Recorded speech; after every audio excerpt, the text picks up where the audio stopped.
So,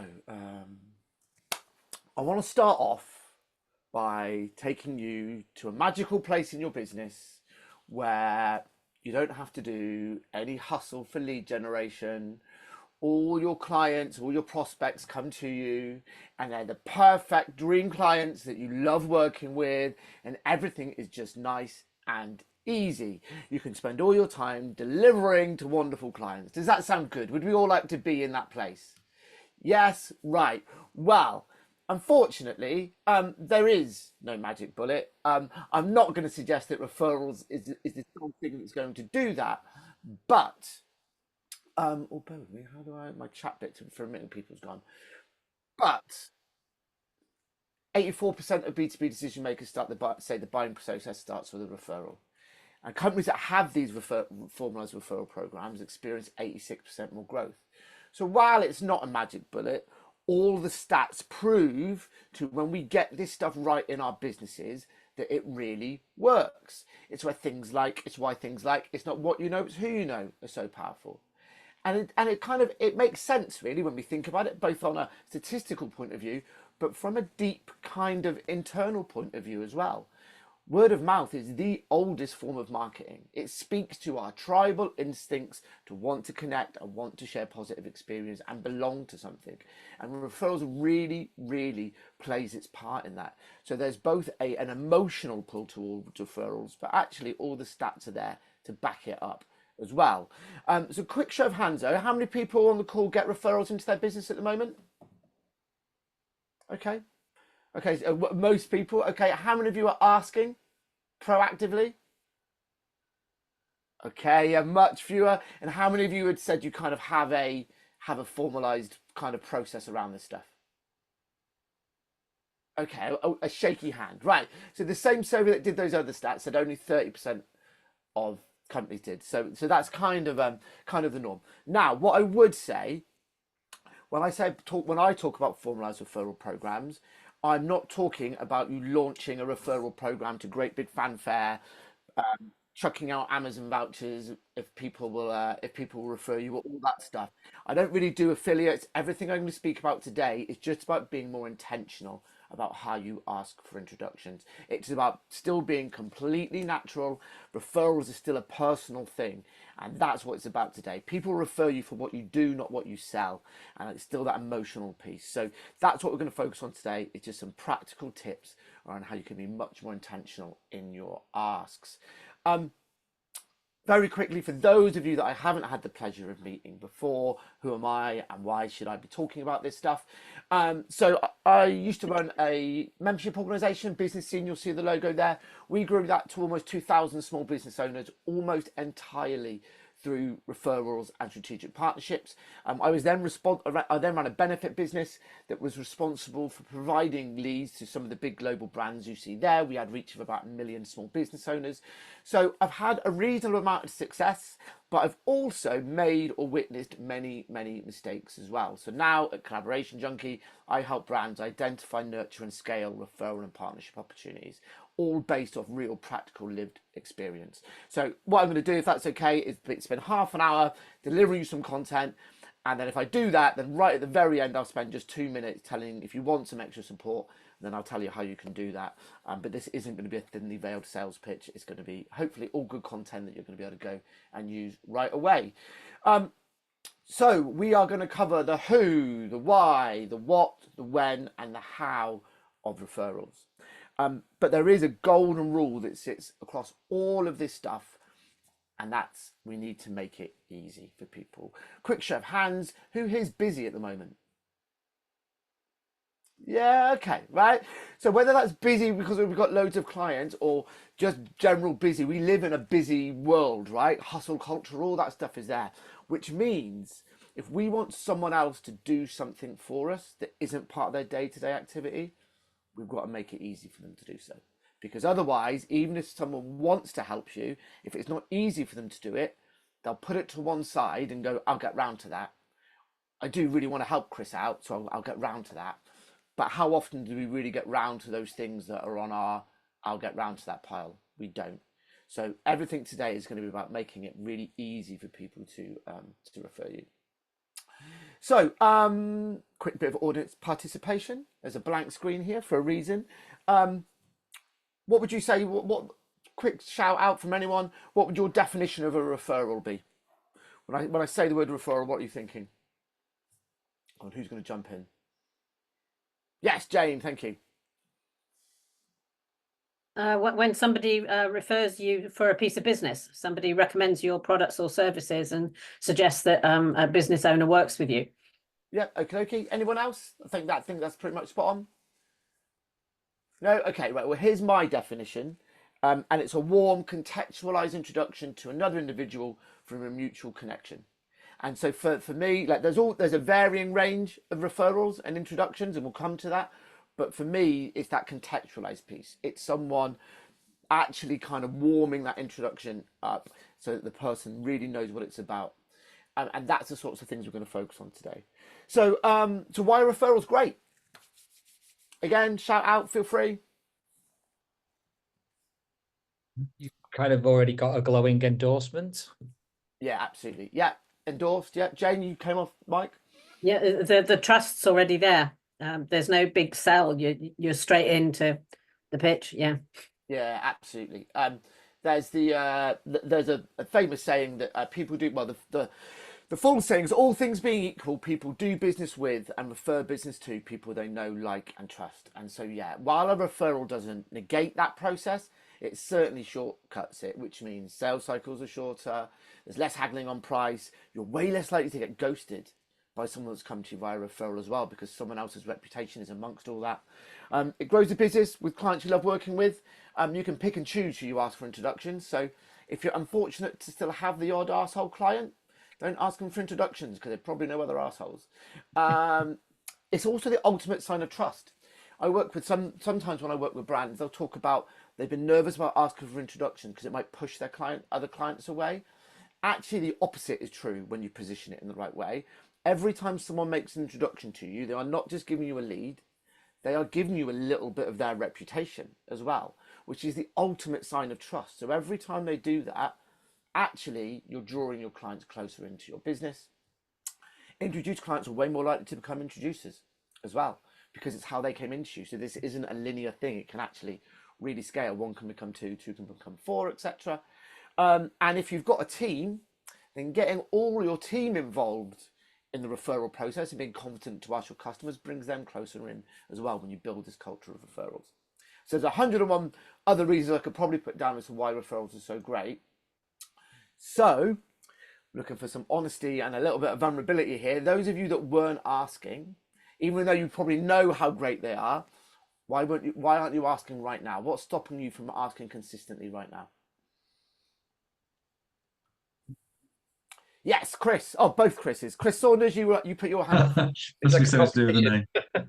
Yeah, I'm newly set out, new venture for me. But I suppose what's stopping me is A, no clients yet. Well, couple. But B, not sure how to ask it without being too clumsy or straightforward or obvious, Yeah, okay. Or maybe I should just get over that. I think you've answered your own question. Done is better than perfect, and practice makes progress and all that good stuff. But okay, yeah, that's great. I hear that one a lot. Other Chris, yeah. Yeah, similar to other Chris. I feel like it's kind of more of an overtly sales approach, and I very much kind of sit in the marketing, and I will try and magnetize people towards me as a self to push myself onto them. So kind of using kind of business chat up lines doesn't seem kind of my style. So yeah, I guess too shy as well. Yeah. Okay. Awesome. And Tanya. And sometimes I find it quite hard to really define and pinpoint exactly how to communicate what I do, to be able to then ask other people to make those referrals on my behalf. Okay, perfect. I hear that one a lot as well, and we'll cover that. So you'll be unsurprised to hear these are things that I've heard before. I also hear things like I'm not sure when to ask, how to ask, and all this. For me, everything fits into one of two camps. Sorry, Dave. Yeah. Sorry, I can't figure out how to put my hand up, so I'm gonna have to Yeah, just you can. I was also just gonna add the format. even if you try and make it very, very easy, like draft a referral on their behalf or something like that, that can also be quite a challenge, just trying to push or ask for. So no matter how convenient you do try to make it, it feels a bit like, oh, okay, you still don't want to do it then. Yeah. Okay. Right. Nice. And you've raised a really good point there, because the two things that I think it falls down to are either process around when to ask, how to ask, all this stuff, or our own internal mindset, which is, if we really boil it down to, comes down to fear of rejection and imposter syndrome. But I call it the ick. For a lot of people, that I think, Chris, you use the sales word, right? It can feel a bit icky, like we're being salesy. But I want to ask you all a quick question. The last time you made an introduction, and it could be in business or it could be in personal life, right? Like referrals make the world go around in our personal life. How did that make you feel when you heard back and heard it had gone well? Yeah, it's a good feeling, yeah, when someone goes, thanks for that, right? And there's a reason for that. And it's because people love to make introductions. It comes back to that tribal thing. We love doing it for other people, but for some reason, we get a little bit icky when we think about asking other people to do it for ourselves. And whilst I'm not going to be able to cure any imposter syndrome in a 20-minute webinar, I think if we can all just remember that actually it is innate in our desire for most people to want to help.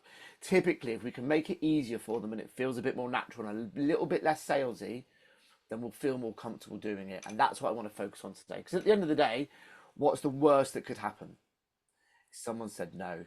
Like, someone could technically decide to stop working with you and badmouth you all over social media, right? But that's not going to happen, right? The worst that could happen is someone's going to say no because they're not able to do it. So there we go. Right. So on with the main bit of content.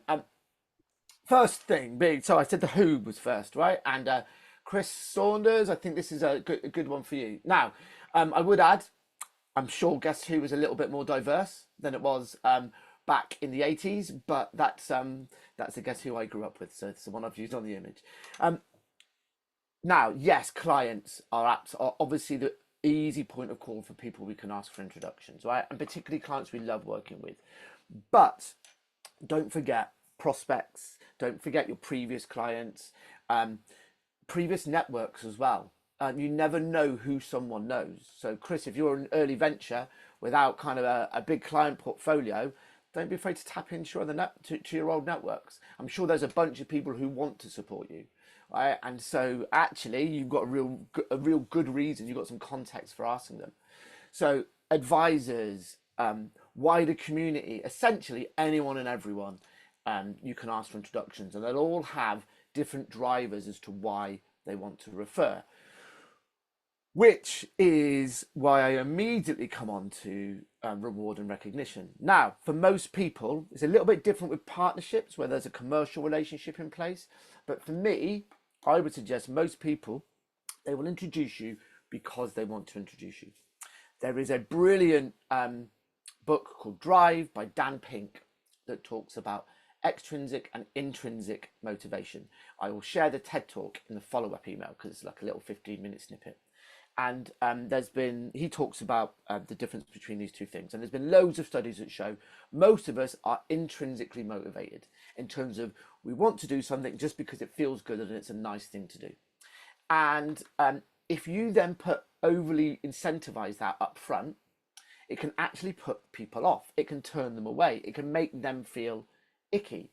There was all these studies done that he talks about around people. There was a thing that people loved doing. Then they were paid for it. They then stopped being paid for it, and they'd completely fallen out of love with this thing that was once a passionate hobby of theirs. And because it moves it from this thing. And the same is true typically with referrals. People will want to refer you. If you over incentivize them with a, hey, refer me please, and I'll give you £100, it can actually have the opposite effect. It can even offend people's sensibilities. It can go, wow, Mark, I was going to refer you anyway, and now you've made it this sales thing. That feels icky to me and I don't want to do it. Now, there are exceptions to this rule because some people are extrinsically motivated. They are rewards driven. Now, if you've got if your audience is full of salespeople or full of commission-driven people, there's a good chance that they're reward motivated, right? They are not going to mind about there being this incentive behind it. So there are exceptions to the rule, but I would just be really careful about, if you're going to do something formally, how you reward. Now, there is nothing wrong with rewarding though. If you want to have a commercial model in place and you think someone might be interested in that, you can always mention it to them afterwards. Say thank you for the introduction. Oh, I think you want to do this ongoing. There is this piece here that we could do. And if you position it in that way, the people that are rewards driven, they don't care how you position it. They're just happy to accept the reward. The people that aren't going to be mind being approached like that, and you'll get an honest conversation with them. But always say thank you. And always reward. If someone makes an introduction, always say thank you. If it turns into business, I would always say reward them, but make it personal. So if you made I'm going to ask all of you guys, kind of, if you made an introduction and it was successful and the person said thank you, like, I'm guessing the way that you would like to be thanked is someone showing a personal touch. I always say the purpose of a referral reward is to raise an unexpected smile. I want Marissa to phone me up and go, Dave, thank you so much for that. There was no need, but I really appreciate it. And the more personal you can make it, the better. So I always use an example of I got a very nice referral, turned into a very chunky bit of work. I took the guy out for lunch and then I gave him a Ticketmaster voucher, because in a previous conversation, he said that him and his wife hadn't been to a gig for ages. Gary Jackson, actually it was, Neil. There we go, who's someone we both know.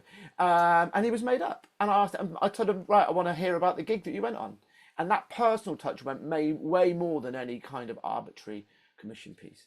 So I would be very careful about over-incentivizing referrals, and then try and keep it as personal as you can on the reward. Any questions on this piece around the reward bit? Because that's normally where people kind of have some. No, we all good? Awesome. Right. So moving on to what are we asking for, which is, first of all, I want to talk about referral staircases. So today's webinar is all about getting proper qualified introductions, but that does not mean you don't do the other lower level stuff.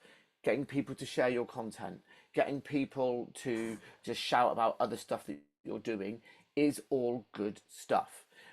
It's not that we want to be doing it. If you've got a newsletter, getting people to kind of pass on the newsletter, and you probably all got the email, depending on when you registered, you'd have had an email from me last week reminding you about the event and encouraging you to share it on. All that stuff is great, because people are still putting a little bit of their reputation on the line every time they amplify what you're doing, and so it just moves people up this journey to when they're going to be closer to introducing you. But in terms of actually getting introductions, there's one thing that I'm going to really encourage you to do, and that's to be specific.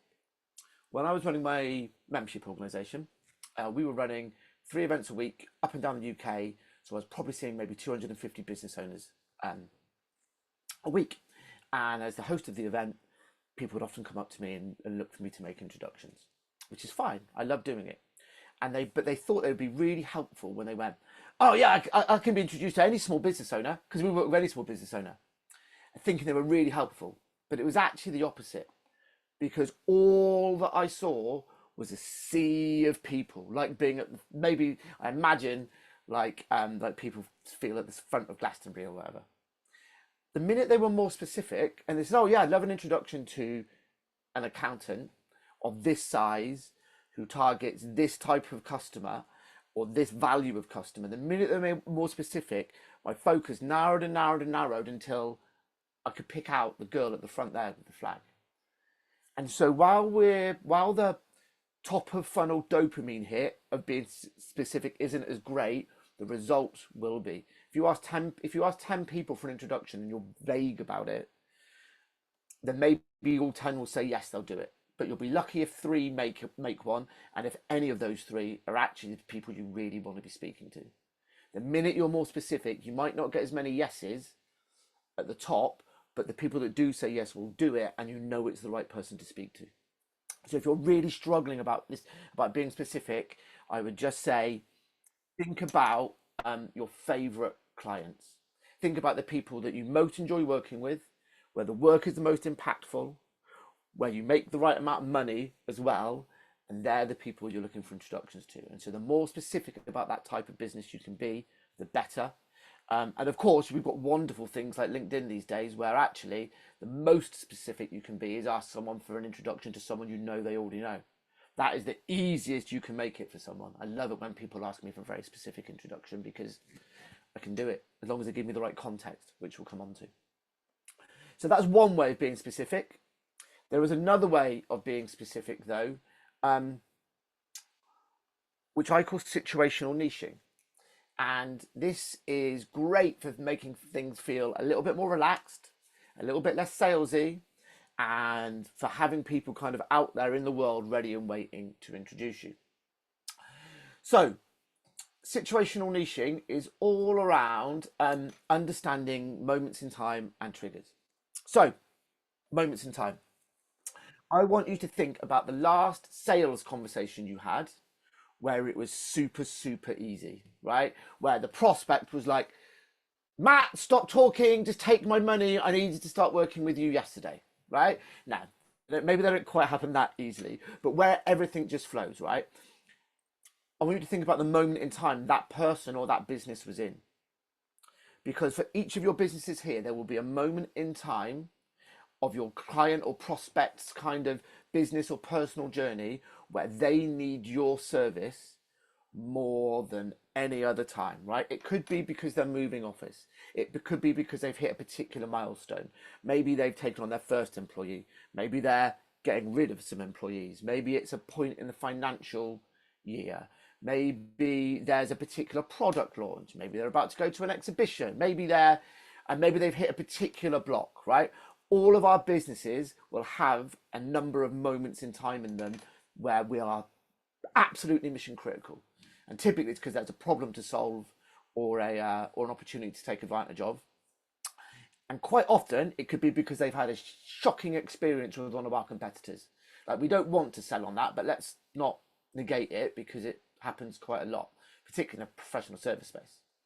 So have you all got a moment in time in your mind for your own business? Yeah? Okay. What triggers are? These are the things that people are saying, your prospects are saying when they're in that moment in time, right? When they're out at networking events or they're in client meetings, it's the things that they're anecdotally saying. When someone goes, how are you, Robert? It's the things that people just drop in because it's front of mind, right? Now, I'm going to give you some examples here, because unfortunately, what people are saying isn't what's written on your website. People do not talk in marketing language; they talk in real human language, right? So let's give some examples. People probably aren't going around saying they're looking for a new website. They might, but they're probably not. What they're actually doing is when someone asks them about their website, they apologize about it in advance, right? And it's quite a similar thing with branding as well, right? If someone's almost embarrassed to hand over a business card, that probably means that actually is the right time to talk to a branding person. In the professional service space, they're probably not walking around looking for a friendly lawyer or a genuinely proactive accountant. They're probably moaning about not wanting to pick up the phone to a solicitor because they don't want to get charged too much, or that their accountant only gets in touch with them once a year, kind of thing.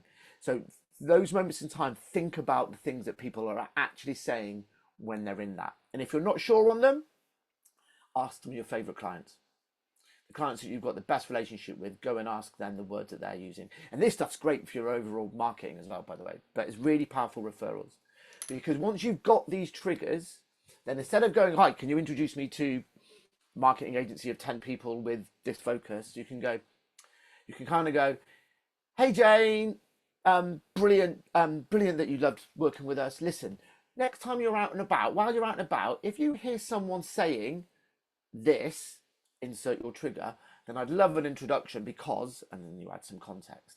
And so it just makes it this much more natural thing. And I call them triggers because these things are like little we've all heard about the power of storytelling in marketing.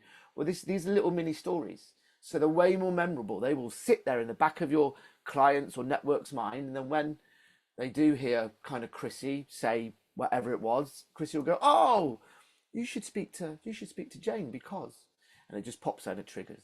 So I really encourage you to kind of get these moments in time and triggers. If there's anything you do after this webinar, it'd be to go away and work on those, because for most people, they find it a much more natural way to ask. All good? Any questions on this? No? Right. Okay. Right. And I should point this out. Some of this stuff may seem obvious, right? Like, they might go, well, of course, you'd like to think that if one of your clients heard someone talking about the thing that you do, that they would automatically refer you. They don't. People are busy. Sometimes as well, you need to ask them to put it kind of into their subconscious and sit there. I've had it before where I've heard people that they don't get referrals because people presume that they're too busy and they don't need them. There is something about being intentional in asking. Don't leave it to chance. Okay, when to ask. So for those of you that are asking or have asked, when do you typically ask? When would you typically ask for an introduction?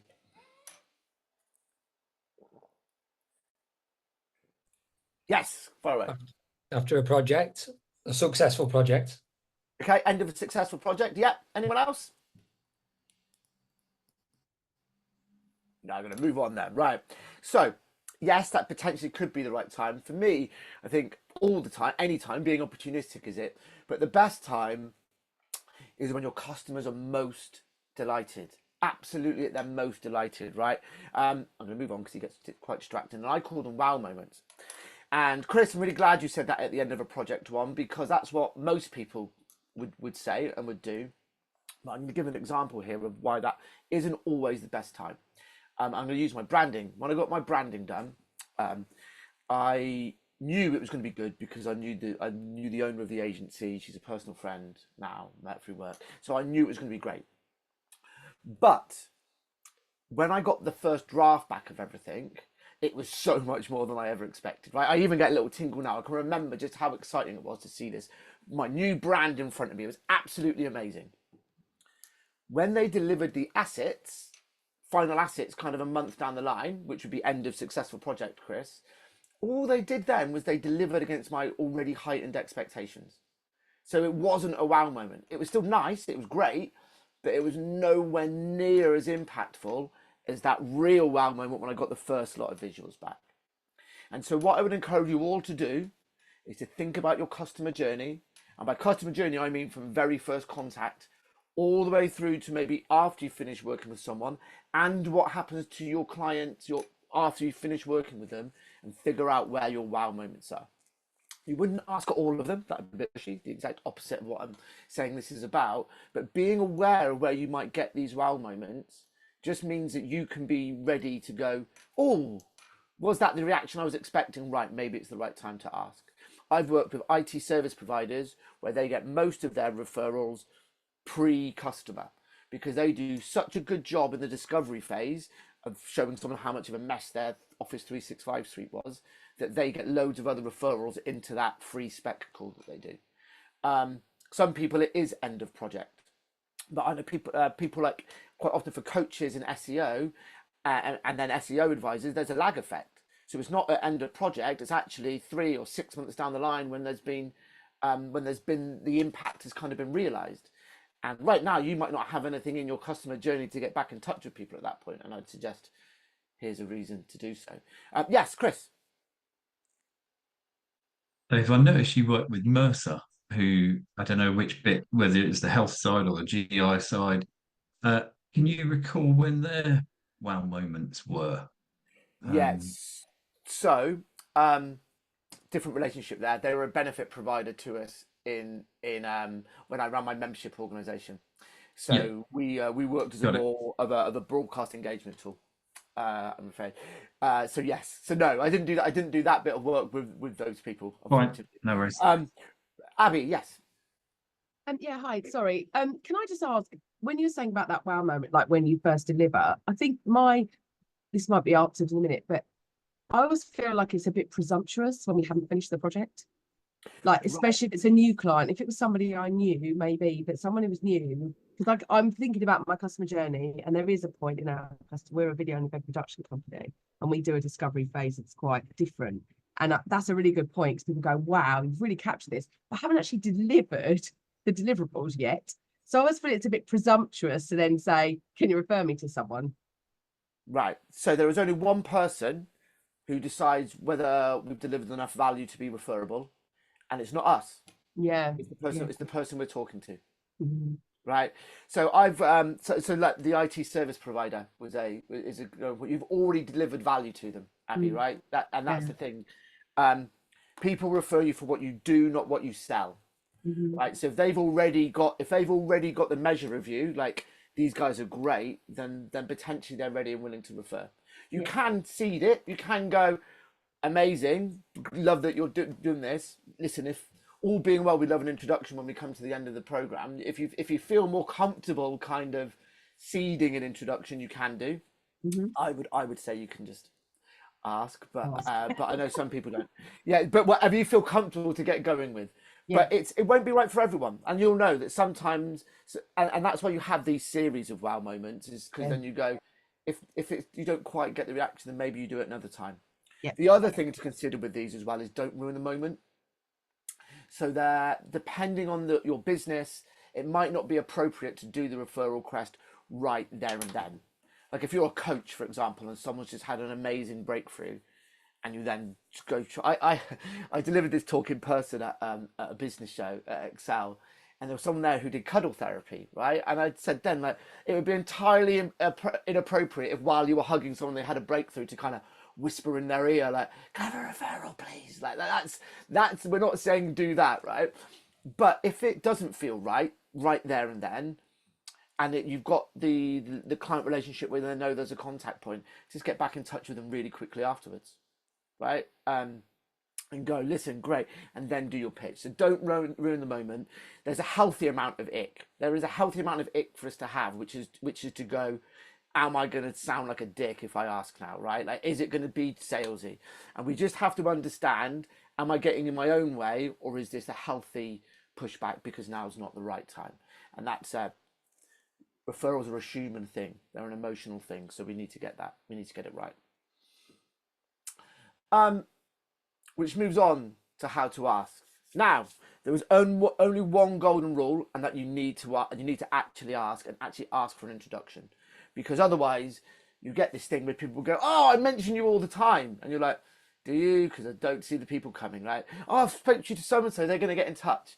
Those people rarely get in touch, right? So, ask for an introduction first and foremost is the thing that I would always say, and then keep it natural. Now, what do I mean by natural? What I mean by natural is whatever's natural to you.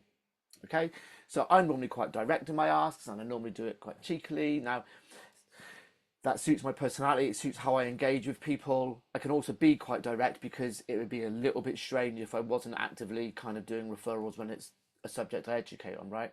But natural to you could mean something completely and utterly different. But what it shouldn't be is what it can feel like for some people when you come back to that sales bit where you can be having a nice customer conversation, you almost take a deep breath and suddenly go all formal before you ask for an introduction. That's not going to work. That's going to feel icky. It's going to feel icky for you. It's going to feel icky for them. So it should be just dropped into conversation. It should feel like asking a favor from a friend, in the same way that you would ask a friend for maybe a teleprogram recommendation or a restaurant recommendation. Look, it's not going to be quite as easy as that, but it should kind of roll like that. It shouldn't be this really overly forced thing. So the more conversational you can make it, and less salesy, and that's where that situational niching thing can come in, and those triggers can come in, the more comfortable you'll feel doing it. What I often encourage people to do is write down a couple of potential things they can imagine themselves saying, because once you've got them written down, I'm not suggesting you use it as a script or anything like that. Once you know the words that you potentially will use, you're way more likely to do it. Otherwise, one of those wow moments will come up and you'll go, "Oh, I'm going to do it," and you're not quite sure the words you're going to say, and you'll go, "I'll do it next time," and next time won't come around. So I would encourage you all to kind of do a little pitch, write it down, but then if you do write it down, say it out loud to yourself. Because I guarantee you the first one you write, once you say it out loud, you'll go, oh my God, they are words that I would never actually say in my life, right? So get something down, say it out loud, make it as natural as possible. And just the process of doing that means you'll be way more likely to do it. And a quick offer for you, I think I'm connected with everyone on LinkedIn. If you want to do one of those referral pitches and send it to me, either written or ideally on a voice note, because that's how it will be done, and I'm more than happy to give you a little critique of it back. If you're brave enough and willing enough, then I'm more than happy to do that. And here's a little kind of framework for you, loosely. So the first one is the tee up. And this is the reason why it could be. So it could be in response to someone having a great experience with you. It could be that you're just reaching out to someone that you, I said reach out. You should only use the word reach out if you remember the 4 tops. Yeah, you could just be that, Chris, yours could just be getting in touch with people very openly, looking for some support because you're launching a new venture, right? So whatever the tee up is this is why you're getting in touch. There's then the specifics. Are you asking for a very specific introduction, or are you doing that situational niching trigger piece, right? Deliberate request. Then I'd love an introduction. Context. Context is king. If someone is going to put their trust, their relationship with you, then give them the context as to why you want that introduction. It may seem obvious to you, but the other thing is if you give the person that you're introducing the context as to why you want that introduction, they're more likely to pass that on to the person that you want the introduction to. Which means it just makes everything that bit more contextualized and warmer. And then the final thing, reassurance. So I call this the gentle next step. Let the person you're asking for an introduction know what will happen when they make that introduction, right? Because again, they will pass that on to the person that they're suggesting. So because no one wants to get bunged into a sales funnel, right? But so if let's say I was chatting to Neil, I go, hey Neil, really glad that you got value from the workshop. Listen, if when you're out and about you hear people worried that their business is over reliant on referrals, actually I would love an introduction because they can come on one of my free webinars, right? I can help them actually formalize the referrals, and they'll be able to come on one of my free webinars. So there's no sales pitch. Or it might be, I'd be happy to jump on a call with them to see if I could help. Because people don't want to go into a sales funnel, but they are more than happy to get on a call with someone who'll be able to give them some free advice. And I'm sure all of you do an element of free advice as part of your sales process. And when you point that out to the person who's going to be making referrals, they will relay that when they say, oh, well, Neil goes, oh, Marissa, you should speak to Dave, actually. He's a really friendly guy. He helps people with referrals all the time. I'm sure he'll either jump on a call or you'll go on one of his free webinars. That feels way softer than, oh, you want some help with your referrals? You should speak to Dave. Because that speak could be me pitching Marissa my next group program or whatever, right? So that the context and reassurance are really key. Final one piece for me is once we've got introductions in, communication is key. Remember I said about that thing around people trusting you with their reputation? It is our duty to let people know what's going on with their reputation. Don't leave them wondering. Keep them in the loop as to what's gone on with the introduction. Right? So for me, my loose rule of thumb is if someone makes an introduction on email, I thank the person that's made the introduction. And when I kind of reply to both people, I'd move the introducer to BCC. Here's a little extra nugget for you. People who make lots of introductions absolutely love it when you move them to BCC when you continue the email chain, because it just saves people's inboxes getting clogged, right? So yeah, I do a little happy dance when someone does that with me. I'm moving you to BCC, Dave. I'm like, oh, thank you. And then if I've got a call booked with that person within like a week or so, then I won't get back to the person who made the introduction until after it. If the call's not for 3 weeks, then I'll let the person know. Hey Jane, thanks so much for the intro to Ebony. We put a date in the diary, but it's not for another month, right? Because for me, a month is a period of time, or 3 weeks is a period of time where I start to go, oh, I wonder what happened with that introduction I made. And then just keep people in the loop at positive points. And when it finishes, whether it turns into work or not, say thank you, right? If it turned into work, say thank you and do something nice for them. If it didn't, say thank you and let them know why it didn't. saying thank you, it's more likely to get you another introduction.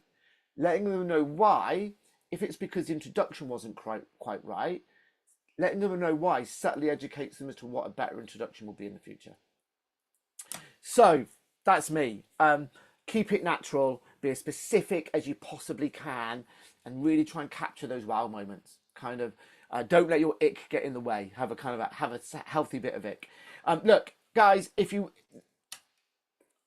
what I do is kind of help people with this stuff and really implement it in their business. So I do work directly with businesses, but I also run a group program where we work through the framework that you've just seen. We work through it in much more detail to actually get shit done there and then in the program.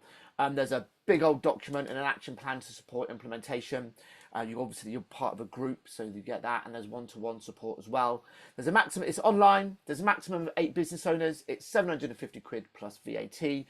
Cohort 4, which is the final cohort of the year, is half-day workshops on Thursday 5th and 12th of September, so you get this stuff in place ready for an end-of-year push.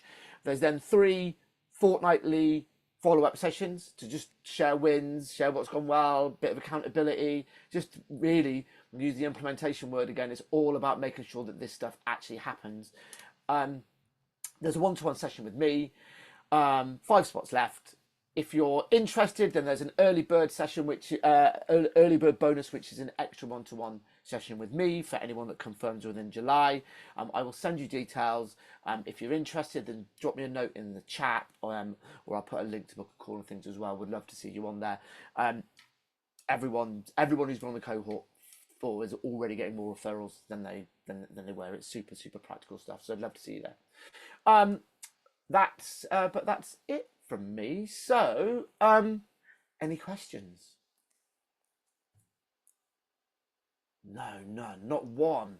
Stunned you into silence. Can I Okay. go on, Mark? You go first. Sorry, I was just going to say, we've had it a few times where the person that we've done work for, they've not wanted to refer us because they kind of want to keep us for themselves. Oh, brilliant one. Yeah, but you're their competitive advantage, right? Yeah. Yes. I was wondering if there's a tactic for sort of, getting around that. Yeah, there is slightly, yes. So, brilliant question. I'm really glad you raised it. So one is to be more specific and pick a different vertical, right? So you're proactive in bringing that to the fore. If you've got a client where you think this is going to be an issue, go, look, I know you call out that straight away, which shows you empathize with it. So their guard is down, they're already more, and then you're specific about looking for introductions in other sectors that you think they might have contacts in, right? Like pick a relevant vertical, and that's how I would go about doing it. But bringing that out, you being the one that brings that out, I'm a big believer. If there's an elephant in the room, then ride it, right? Like ride it proudly, because it just makes. Normally, people then go, oh, it's not such a. It's like yeah. So that's how I would go about that one. Okay, cool. Thanks. Chris, you had one, and then Abby. Yep. It was just, is there a kind of time frame where you could probably retrospectively go back and resurrect a relationship for a referral? Because there's probably a few examples where we've done a really good project, and obviously we've moved on, and maybe that project happens every year, but we've kind of lost that wow factor time period. So how do you reinvigorate the love? Okay, yeah. So I'm gonna. There's a lovely bit of process here. A question I got asked quite a lot is, should I ask for a review or should I ask for a referral or introduction, right? And I say it's not an either or. Actually, a review is a really nice bit of process you can do, because when someone leaves you a review, it's almost a mini wow moment in itself, because they're going to remember all the good work that you did. And so you could go back to those people and ask them for a review or a LinkedIn recommendation or something like that. And when they do it, you go, oh, Dave, thanks so much for that. It's really appreciated. While I've got you, couldn't ask another quick favor, could I? Do you? And then you put your introduction request in, because at the end of the day, it's not writing the review doesn't take very long for them, and nor does make an introduction when you make it easy for someone. So a great way of resurrecting old ones is to look for a testimonial or a review or something like that. Brilliant, thank you. No worries at all. Abby, yes. Yeah. presumably you're going to say, I think I know what you're going to say, but email or phone call? In person, always better. Yeah. The more personal you can make it, but that's not always appropriate. Yeah, it depends on the Right? relationship. It depends. Yeah, and it depends if there's an email chain that's going on, or you converse over WhatsApp with your clients, or it's back to that keeping it natural. If you rarely speak on the phone with people and suddenly you're phoning them up, that's going to feel odd, right? So it's however, and I tell you the time when that actually gets reversed though, is if you are looking for a very specific introduction, like a name, like you're going, oh Dave, can you introduce me to? I know that you know Tanya. Can you introduce me, please? That's fine by email because it's so specific. Like as long as you put the context in, then it doesn't really make as much of a difference. But yeah, the more personal you can make it, the better. But it's got to feel natural. So, anyone else? Nope. All good. Right. Well, thank you for being such a wonderful crowd. Hopefully you got value.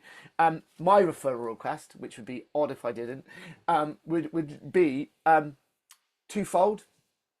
I run these regularly. So if you've enjoyed it and you've got value today, and there are other people that you think would get value from the session, then please point them in my direction. That would be wonderful. And also, speaking opportunities are a great referral for me. I enjoy speaking. I obviously do it for other people as well. So if you're part of communities where you know they're looking for speakers and you think I offer value, then introductions there would be great as well. Have a wonderful rest of your day, people. I'll drop the recording and everything over to you very soon. And yeah, speak soon. Cheers, everyone. And Chrissy, I'll see you tomorrow afternoon. Indeed. Cheers, everyone. Bye.